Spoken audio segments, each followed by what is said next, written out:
It is game number 3, Jaedong up against Mana, SeKo Starcraft here, going through some of these really great series from the Intel Extreme Master Series out of Cologne. Series is tied up with some really good play from both players. This last game, which I encourage people to go check out because I thought it was pretty cool, just a really smart fake out from Mana, who used his Phoenix's play to essentially disguise and kill off all the scouting before moving into a 2-base Colossus timing. And even though Jaedong was able to just squeak out a hold, the second attack with 2 more Colossus was able to take it pretty handily. So even though I think that was just some really great mind games out of Mana, Jaedong did show that he's pretty adept at being able to deal with most of those situations. And I think that was a really great theme of this entire event, was the players that could use the best mind games.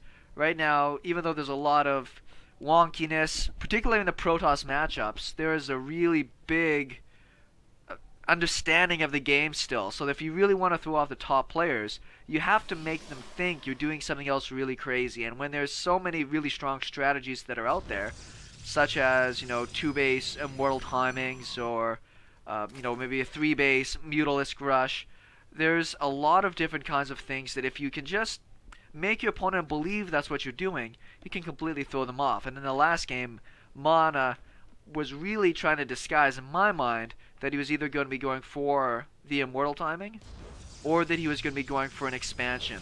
And going with the Colossus instead allowed him to really just neutralize this big pile of zerglings that Jaedong had to defend, that really didn't do him any good in those final fights, as they just got zoned out by the sentries and rolled over by the Colossus.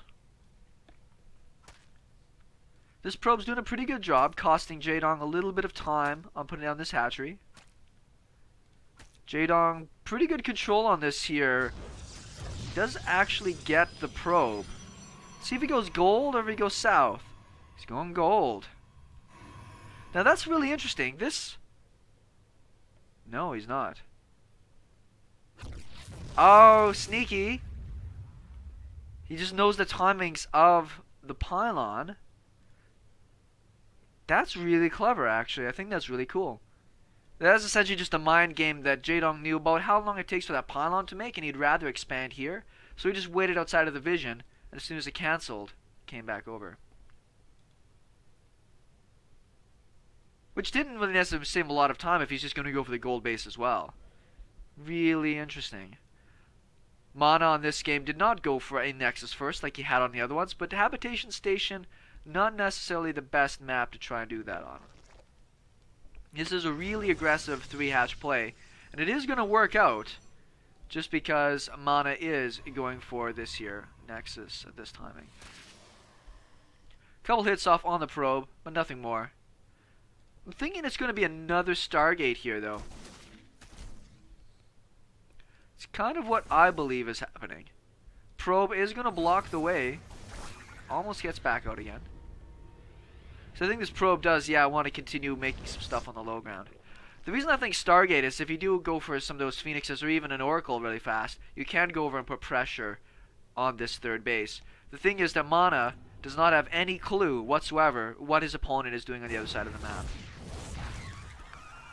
Be interesting if this Mothership Core goes for a little hike. It does need to really stay at home to defend. But just not knowing, Mana not knowing if he rushed to this gold base after this one getting taken care of, or if he essentially is sticking on 2 bases. You can go 2 bases like this, and with these minerals really just muscle out a ton of zerglings.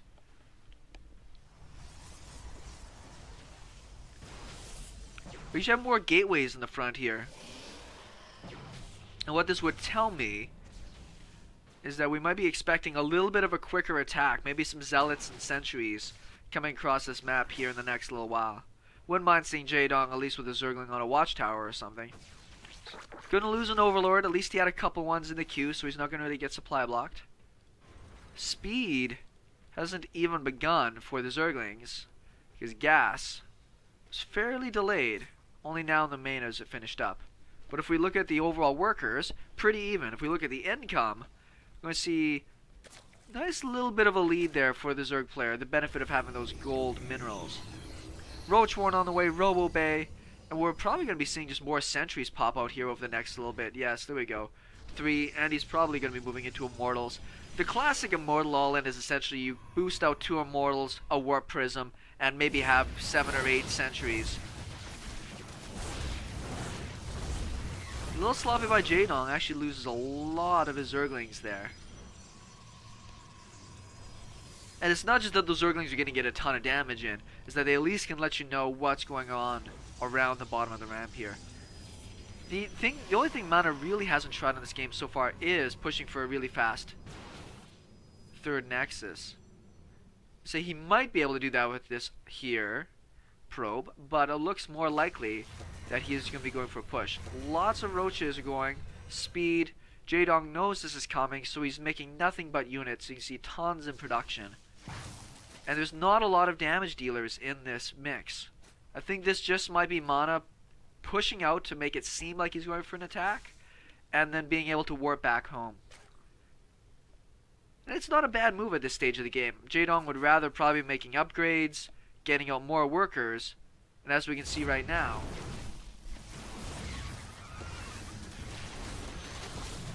nice little snipe on 1 sentry. That was essentially just Mana doing a little bit of mind games. The difficulty is that there's still a lot of army out here for Jaedong. There's no 3rd base at all for Mana. Burrow being researched, I think that's really smart. There will be observers out on the map soon, if not already. But Burrow, just for the regen, Burrow's speed on roaches is so fast to be able to get through those force fields. And using Lings just to block and delay nexuses for a while. It's quite nice. We have the first Evo Bay finishing up here. Be interesting to see. I'm sure he's going to be going for the attack upgrade, but he might just go for that armor first because it'll work for all of his units.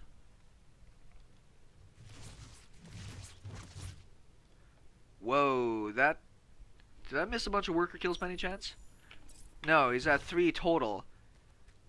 That Warp Prism got fairly molested there. Couldn't really see that blue dot on the minimap, my apologies. He's getting Zerglings in position right now to be able to block any of the nexuses going down. Burrow's about to finish up. Roach speed happening along with a +1 attack. This isn't very much of an army. With all this, he might have been able to get us surrounded and a bit of damage there. Does not look like that is going to be the case. Voidrays. Double Stargate. I like that. This map does really lend to really good air play. Along with the robotics bay once again.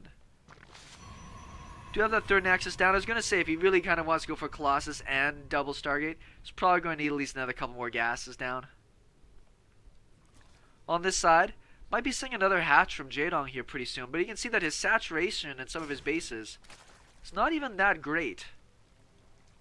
For the gold, I mean, it's a little bit better, but overall worker count, he's only at 48 drones. Kind of that benefit, he got pushed into a position where he had to make a lot of attacking units, kind of out of fear. And his economy is down quite a bit because of that. He's making a few more workers now. He doesn't have the Hydralisks down. He doesn't have that really high DPS and range of the Hydras.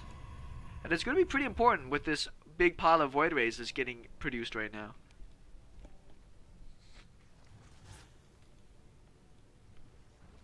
Creep spread, it's doing alright. I don't want to say this game looks a little uncharacteristic for Jaedong, but his economy being so delayed, 4th base so delayed, and his creep spread so far back when the Protoss has not been out pressuring. Protoss, other than that one push to the watchtower, has really not been aggressive this whole game.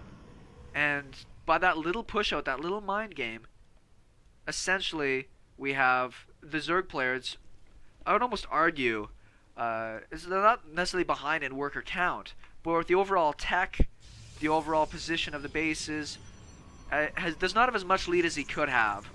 If you got a very greedy playing Protoss, you kind of have to either out-greedy them or try to out-muscle them, and it's pretty hard to out-muscle somebody going Colossus Void Ray.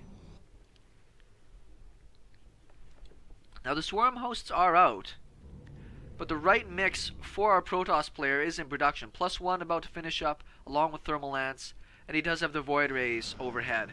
And when there's not much for anti-air for Jaedong, he risks a really unfortunate time where the voidrays can essentially take on all these units unchallenged.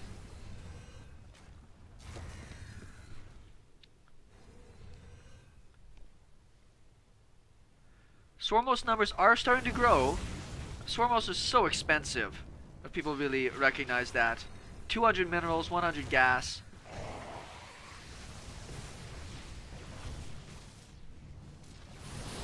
This map is pretty good for Swarmhost because there's only so many really good lanes of attack. But for a Protoss with the army composition that Mana has, I'm actually pretty happy with how he's got things set up. Did not really get too much damage done on this base. A few more static defenses going down. Roaches spinning around the other side, but Mana senses what's up. He's already almost back into position for this. Jaedong will back out of there alright. More queens in production. He needs that anti-air to deal with the voidrays. I always say that Swarmhosts are pretty dumb. If you rally too quickly before they all burrow, you will send Swarmhosts to their death. And that is an expensive loss to take. A lot of voidrays and not much for anti-air. There's a couple of spore crawlers kicking around. But really nothing else to deal with what's happening with these voidrays over here. Couple of desperation spore crawlers going down. We'll buy them a bit of time. Bunch of roaches do get sectioned off down here on this side. We'll see how much these voidrays can get done here. They can at least get a bunch of overlords, if nothing else. Spire would also be a fairly nice thing to pick off. A very, very expensive hive. That I do not mind at all. Those voidrays take care of that so fast, and there's still the recall in position here if the voidrays have to get evacuated. We're getting almost base tradey here. Splits off his army. He's going to be able to take out a base. And at the same time, he goes home with all of his voidrays and saves his nexus. This is a really smart game out of Mana right now. There's only some queens here essentially for anti-air. And Mana can just essentially walk home. Now Jaedong has kept his supply going pretty good. Nubatized Carapace and the adrenal glands going down right now, along with a couple dozen roaches just popped. But economy-wise, he's lost his main and his hive tech. Lost one of his most fresh mineral patch mining bases. And Mana has kept his bases alive, and his expensive tech. His colossus and his voidrays still all exist. Oh, this is going to be really unfortunate for Jaedong. Lifts up at a perfectly wrong time. Tried to gamble and wait for the last of the locusts, but gets caught.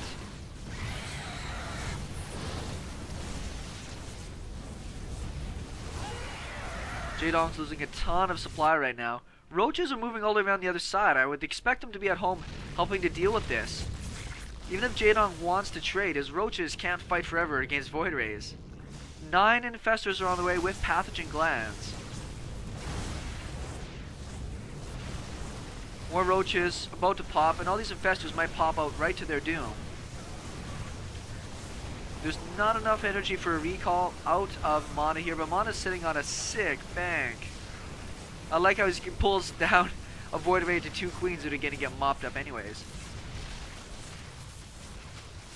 Now this base trade went a lot slower than it could have. Jaedong rallied across way the bottom of the map, so he's actually going to be up here a lot slower than he probably could have been. Jaedong's down a ton in supply. He does have all these infestors built over here.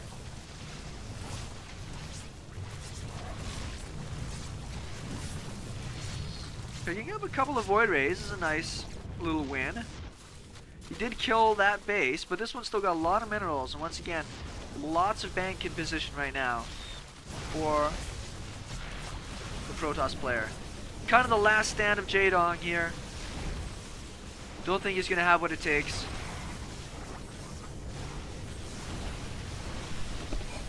And this was just a really, really smart action here out of Mana.